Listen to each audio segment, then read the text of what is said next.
Assalamualaikum warahmatullahi wabarakatuh. Izin memperkenalkan diri. Nama Mia Puspa Safitri, NPM 207420077. Saya dari kelas BDP 2C. Di sini saya akan menjelaskan tentang pembentukan organ reproduksi ikan. Seperti yang kita ketahui, reproduksi seksual adalah kemampuan individu untuk menghasilkan keturunan sebagai upaya untuk melestarikan jenisnya atau kelompoknya. Nah, dalam hal ini, reproduksi ini akan menghasilkan generasi baru. Untuk mendapatkan generasi baru tersebut, kita memerlukan reproduksi, maka harus ada gamet jantan dan betina. Yang akan saya bahas kali ini yaitu tentang ikan vivipar, yang dimana ikan vivipar adalah ikan yang melahirkan anak dalam pola reproduksinya. Contohnya, ada ikan pesut mahakam. Pesut mahakam, atau disebut juga Orcella brevirostris, adalah sejenis hewan mamalia yang sering disebut lumba-lumba air tawar, yang berstatus terancam. Pesut ini dinamakan mahakam karena hanya ditemukan di perairan Sungai Mahakam. Tetapi, kalangan peneliti barat lebih mengenal hewan ini dengan nama Irrawaddy dolphin. Identifikasi fisik pesut mahakam diantaranya: 1. Kepala berbentuk bulat atau seperti umbi. Yang kedua matanya kecil. Ketiga, tubuh pesut berwarna abu-abu sampai wulung tua, lebih pucat di bagian bawah, serta tidak memiliki pola khas. Keempat, sirip punggungnya kecil dan memudar di belakang pertengahan punggung. Yang kelima, dahinya tinggi dan berbentuk pudar. Tidak ada moncong seperti lumba-lumba lain. Dan yang terakhir, sirip dadanya lebar memudar. Agar lebih jelas, bisa dilihat pada gambar ini. Kepalanya berbentuk bulat, matanya kecil, dan identifikasi lainnya. Dalam melakukan reproduksi, kita harus memastikan terlebih dahulu apakah organ-organ reproduksi itu sudah terbentuk atau belum. Dalam pembentukan organ-organ reproduksi, ada beberapa tahap, yaitu yang pertama ada gametogenesis, yang kedua ada spermatogenesis, yang ketiga ada oogenesis, yang keempat ada fitologenesis, yang kelima ada ovulasi, dan yang terakhir ada fertilisasi. Selanjutnya kita akan membahas tentang gametogenesis, spermatogenesis, dan oogenesis. Proses pembentukan gamet, nah ini kita bagi menjadi dua ya. Yang pertama spermatogenesis, yaitu proses pembentukan spermatozoa di pria. Kemudian yang kedua ada oogenesis, yaitu proses pembentukan sel telur pada wanita, atau lebih tepatnya di ovarium. Pertama, kita akan bahas terlebih dahulu spermatogenesis ya. Sebagaimana kita ketahui bahwa spermatogenesis ini terjadi di testis ya. Nah, di testis ini di video sebelumnya sudah saya bahas, mengandung saluran. Nah, salurannya disebut dengan tubulus seminiferus. Nah, di dalam tubulus seminiferus ini terdapat sel induk atau yang disebut dengan spermatogonium. Proses spermatogenesis ini dimulai pada saat setelah memasuki masa puber ya, dan terjadi sepanjang hidup pada pria. Jadi terus menerus sampai meninggal ya. Jadi tidak ada batasannya. Nah, kemudian proses spermatogenesis ini perharinya bisa menghasilkan sekitar 100 sampai 400 juta spermatid ya. Nah, si spermatid ini nantinya akan mengalami pematangan di epididymis dan tentu dipengaruhi oleh hormon testosteron. Untuk lebih mudah kalian memahami spermatogenesis ini, saya sudah siapkan gambar ya.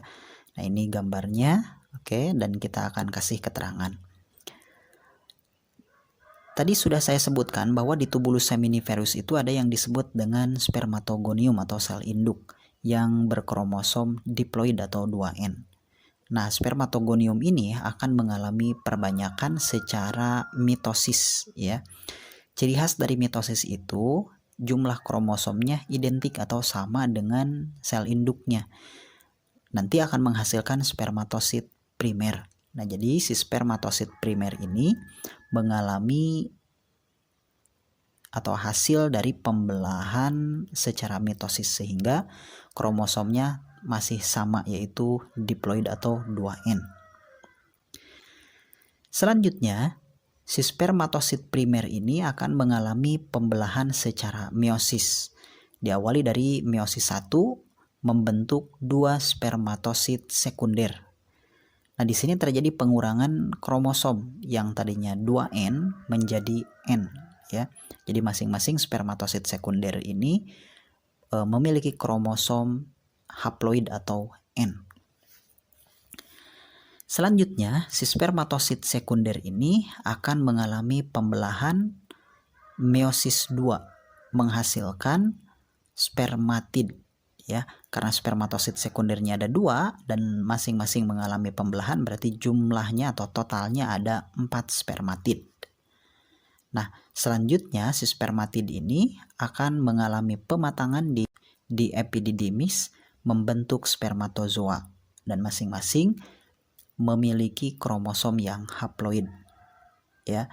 Nah, selanjutnya si 4 sel spermatozoa yang fungsional ini mengandung kromosom X dan juga kromosom Y ya.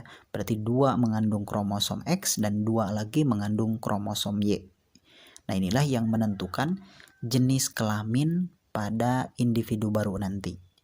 Kalau sel sperma yang membawa kromosom X mengalami fertilisasi, maka individu yang dihasilkannya berjenis kelamin perempuan. Tetapi kalau sel sperma yang mengalami fertilisasinya membawa kromosom Y, berarti nanti akan menghasilkan individu baru dengan jenis kelamin laki-laki. Nah, jadi dari satu spermatosit primer akan menghasilkan 4 sel fungsional ya. Selanjutnya struktur sperma. Nah, ini terdiri dari beberapa bagian ya. Yang pertama ada bagian kepala, kemudian ada leher, selanjutnya ada bagian tengah dan juga bagian ekor. Bagian ekor ini berperan sebagai alat pergerakan pada saat sel sperma ini menuju sel telur ya. Nah, pergerakan ini tentu membutuhkan energi. Nah, energinya bersumber dari mitokondria yang terdapat di bagian tengah. Karena ingat bahwa mitokondria ini adalah organel sel yang berfungsi dalam proses respirasi seluler yang tujuannya untuk menghasilkan energi. Kemudian di bagian kepala, nah ada nukleus ya yang berfungsi sebagai penentu sifat. Kemudian ada juga bagian akrosom. Nah, akrosom ini banyak mengandung enzim, terutama enzim yang berfungsi untuk menembus bagian sel telur nanti saat fertilisasi ya, menembus corona radiata dan juga zona pellucida. Nah, itulah yang disebut dengan struktur sperma. Dan selanjutnya kita akan bahas tentang oogenesis. Oogenesis atau proses pembentukan sel telur ini terjadi di ovarium ya. Nah, tetapi berbeda dengan spermatogenesis. Kalau spermatogenesis tadi dimulainya pada saat masa puber ya. Tetapi kalau oogenesis ini dimulainya sejak saat organogenesis, berarti sebelum lahir sudah dimulai ya. Tetapi nanti akan berhenti pada fase profase 1 atau lebih tepatnya oosit primer. Dan nanti akan pada saat lahir akan terhenti dan dilanjut lagi pada umur 7 atau 9 tahun ya. Pada umur 7 atau 9 tahun jumlahnya nanti akan terus berkurang sekitar 300.000 ya. Bahkan nanti akan berkurang lagi sampai 400 sampai 500 saja. Nah, sisanya ini akan diovulasikan di setiap bulan ya. Oke, untuk mempermudah memahami oogenesis, sama ini juga saya sudah siapkan gambar ya. Pertama kita awali dari oogonium, sama ini juga akan mengalami pembelahan secara mitosis membentuk oosit primer. Sehingga kromosomnya masih diploid atau 2N.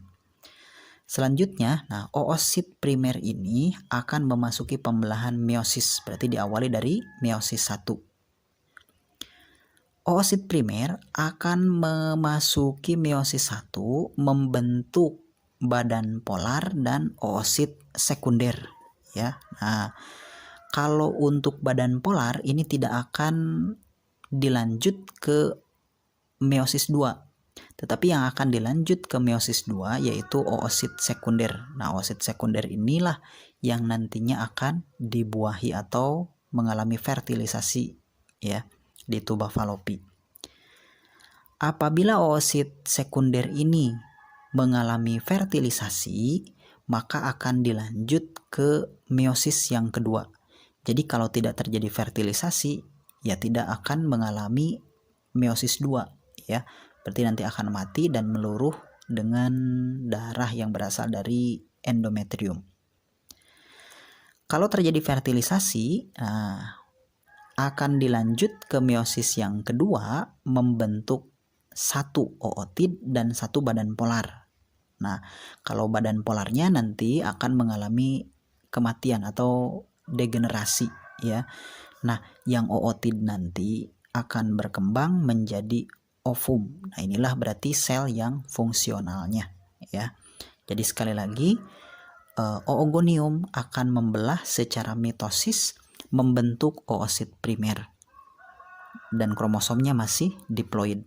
Oosit primer akan membelah secara meiosis 1 membentuk satu badan polar dan satu oosit sekunder. Yang badan polar tidak akan memasuki meiosis yang kedua, tetapi yang akan memasuki ke meiosis 2 yaitu oosit sekunder. Itu pun jika terjadi fertilisasi ya. Selanjutnya, nah oosit sekunder jika memasuki meiosis yang kedua, maka akan mengalami pembelahan membentuk satu badan polar dan juga satu ootid. Nah, ootid ini yang akan menjadi sel telur atau ootid inilah yang disebut dengan ovum atau sel telur ya. Kemudian kalau untuk badan polarnya juga sama, nanti akan mengalami degenerasi. Nah, itulah yang disebut dengan oogenesis. Jadi perbedaan dengan spermatogenesis adalah selain berdasarkan proses pembentukannya, juga bisa dilihat berdasarkan sel fungsionalnya. Kalau di spermatogenesis menghasilkan 4 sel yang fungsional, sedangkan kalau oogenesis hanya menghasilkan 1 sel yang fungsional. Oke, itu saja yang dapat saya sampaikan. Semoga mempermudah kalian untuk memahami proses gametogenesis ini. Vitelogenesis. Vitelogenesis adalah proses terjadinya pengendapan kuning telur pada tiap-tiap individu. Hal ini menyebabkan terjadinya perubahan pada gonad. Nah, umumnya perubahan berat gonad pada betina yaitu 10-15% dari berat tubuhnya. Dan untuk jantan 5-10% dari berat tubuhnya. Proses ini akan dimulai setelah fase oosit sekunder, yang dimana telur mulai berkembang sampai ukuran 200-350 mikrometer. Partikel kuning telur yang mengandung lipoprotein mulai terbentuk dalam sitoplasma seiring dengan jumlah vakuola yang bertambah. Kemudian, partikel kuning telur berpindah ke pinggiran dan menyebar di antara vakuola. Tahap selanjutnya yaitu euplate atau lempengan kuning telur, yaitu mendorong lipoid drop ke arah pinggiran sel di mana dua lingkaran mulai terbentuk. Vakuola berjejer di pinggiran sel telur. Vakuola dan partikel kuning telur menempati seluruh sitoplasma. Dan nukleus masih berada di tengah-tengah sel telur. Selanjutnya ada ovulasi. Merupakan proses keluarnya sel telur atau oosit yang telah mengalami perubahan meiosis pertama dari folikel dan masuk ke dalam rongga ovarium atau rongga perut. Proses ini terjadi disebabkan oleh perubahan ovarium selama siklus uterus yang kita sebut sebagai siklus ovarium. Nah, perubahan-perubahannya meliputi 1. Selama tidak ada aktivitas seksual atau di uterus, di dalam ovarium terlihat folikel-folikel kecil atau primer. Yang kedua, sebelum uterus, folikel-folikel primer tersebut akan membesar, tetapi pada akhirnya hanya satu yang berisi ovum matang. Yang lainnya akan mengalami degenerasi dan menjadi atretik. Yang ketiga, folikel yang berisi ovum matang ini akan pecah dan sel telur akan dilepaskan. Nah, disinilah disebut ovulasi. 4. Biola. Terjadi fertilisasi, maka corpus luteum akan dipertahankan, maka siklus berhenti sampai kelahiran. Yang kelima, sedangkan bila ovum tidak dibuahi corpus luteum, berdegenerasi, kemudian folikel akan tumbuh kembali dan siklus akan terulang. Nah, pada ovulasi ini juga dipengaruhi oleh hormonal, yaitu di bawah pengaruh FSH dan LH. Ini gambar ovulasi.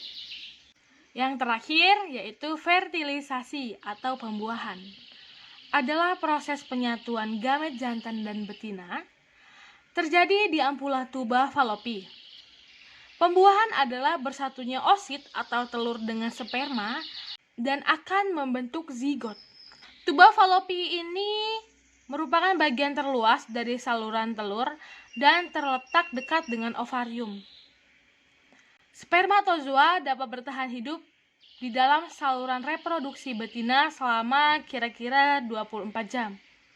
Pada proses pembuahan ini terjadi pencampuran inti sel telur dan inti sperma. Dan kedua inti tersebut masing-masing mengandung gen atau pembawa sifat keturunan sebanyak satu sel, haploid. Proses fertilisasi ini mencakup 3 fase.